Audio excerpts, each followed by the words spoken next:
we are talking The Stalker.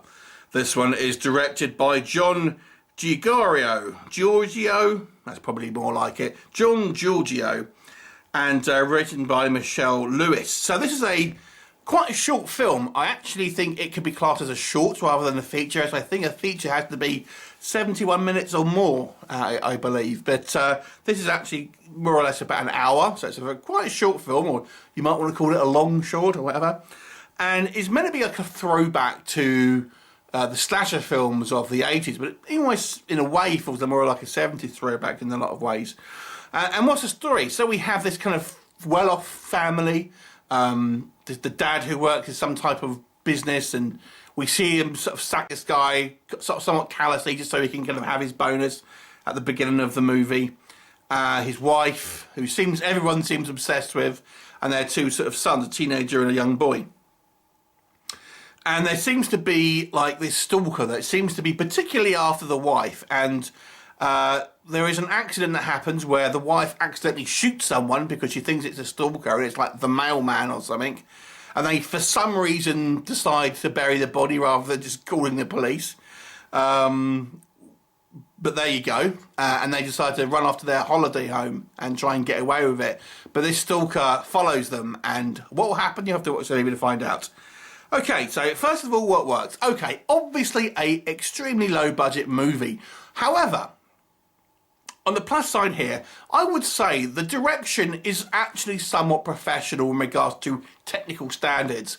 I've got to say, I think for example, the intro is filmed pretty well. And I got to say, the things like on a technical standpoint, lighting, camera work, light and shadow, things like this, sound editing, all of the technical aspects, I actually think were done to a pretty good standard, and it almost feels like you are probably watching, a higher budget movie to what it actually is. So that was quite good. Because it's a short film as well, I actually think it's quite well paced, because things happen, on a very short kind of amount of time, because it's obviously a short film, which is actually to its benefit. And I think the music is fantastic. The music here, it's probably the most thing. It's the most throwback-like, if you like. But I think nonetheless, the music is pretty good. I didn't think the acting was too bad for a kind of a low-budget film. I think some of the cast fare better than others. I actually quite like the teenage son. He actually seems, like he's got his head screwed on, and actually probably the most realistic character out of the people we are kind of, seeing the movie. What doesn't work? Okay, I think the main problem here is the writing and the script. Sorry, Michelle, this is the weakest part of the film, if you ask me.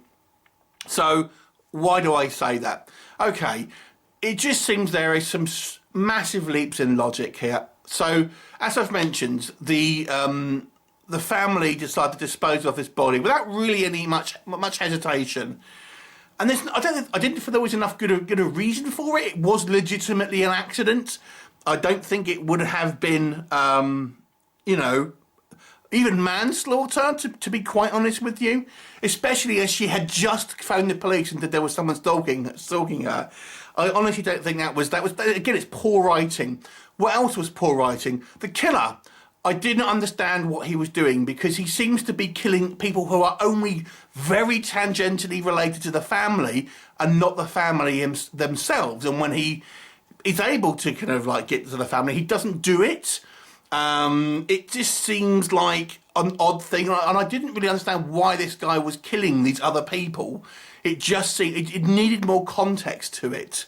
We get a motivation why he is stalking this family in particular, and that's fine. But I didn't think we got enough as a reason why he was killing all these other people. I mean, I think what would have it needed is to establish him as an unstable individual outside of that. The movie is also way too obsessed with trying to have too many red herrings.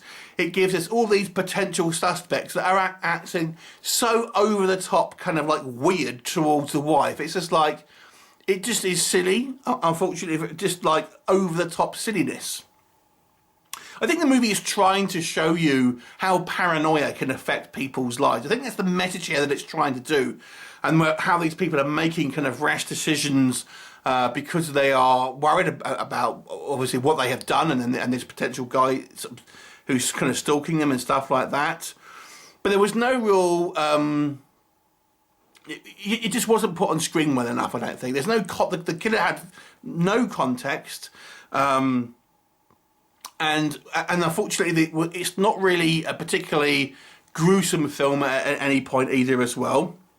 Maybe for budgetary reasons, the kills are kind of quite non-frills, if that makes sense. And I've got to say, the ending is a little bit of a damp squid. So I think this movie succeeds, at least in some ways, on some technical aspects. And I don't think the acting was too bad, because clearly these people aren't professional actors, at least I don't think so. But they don't do too bad of a job. But the movie has got some real problems in regards to its script. It just wasn't fleshed out enough. There's too many kind of silly things, too many kind of leaps in logic and kind of things that are just designed to kind of move the plot to the next scene rather than kind of really make it any type of realism and stuff like that. So it's a bit of a miss, this one. I'll give it a 4 out of 10, and that's more for, I think it's professionally made in regards to in a technical standpoint, but it's as a narrative, it's not particularly interesting. 4 out of 10. Have you seen it? What did you think of it? Leave me a comment, and I'll look forward to seeing you next time. Bye for now.